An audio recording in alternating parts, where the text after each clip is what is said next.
একাধিক জাগতিক এবং শারীরিক ঘটনার সাথে অদ্ভুত অদ্ভুত শব্দ সংযোজন করে নির্মল মজা সৃষ্টি করেছেন এই আমাদের হাসির সম্রাট সুকুমার রায়। আজ তারই কবিতা শব্দ কল্পদ্রুম। ঠাস ঠাস দ্রুম দাম শুনে লাগে খটকা, ফুল ফোটে তাই বলো আমি ভাবি পটকা। সাঁই সাঁই পন পন ভয়ে কান বন্ধ, ওই বুঝি ছুটে যায় সে ফুলের গন্ধ।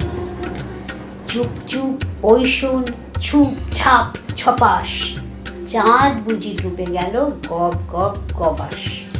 হুড়মুড় ধূপ থাপ ও কি শুনি ভাইরে, দেখছো না হিম পড়ে যেও না গো বাইরে। খ্যাস খ্যাস ঘ্যাঁচ ঘ্যাঁচ রাত কাটে ওই রে, তুদ্দার চুরমার ঘুম ভাঙে করে। ঘর ঘর ভন বন ঘোরে কত চিন্তা, কত মন নাচে শোন থেই থেই চিন্তা। টুংটাং ঢং ঢং কত ব্যথা বাজে রে, ফটফট বুক ফাটে তাই মাঝে মাঝে। হই হই মার মার বাপ বাপ চিৎকার, মালকোছা মারে বুঝি সরে পড়ে। কবি সুকুমার রায় সম্পর্কে দু একটি কথা।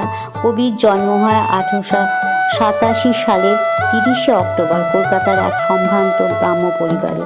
পিতা শিশু সাহিত্যিক উপেন্দ্র কিশোর রায়চৌধুরী, মাতা বিধুমুখী দেবী।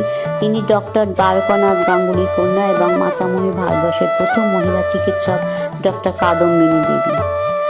কবির পরিবার এমনই বিরল বহুমুখী প্রতিভা সম্পন্ন বহু মানুষের সমাহার। পুত্র স্বনামধন্য সত্যজিৎ রায়, যাকে মাত্র 2.5 বছর বয়সে রেখে তিনি কালাজ্বরের মতো মারণ অসুখে পরপারে পাড়ি দেন মাত্র 34 বছর বয়সে।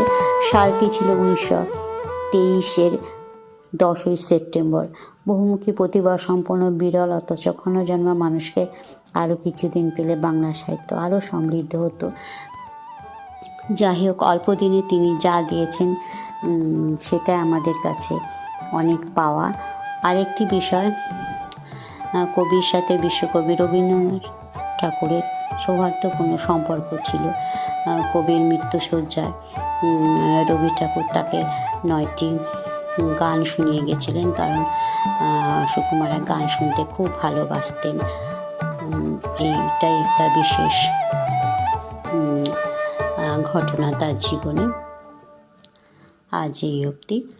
সবাই ভালো থাকবে বন্ধুরা। পরবর্তী ভিডিওতে আবার দেখাশোনা হবে।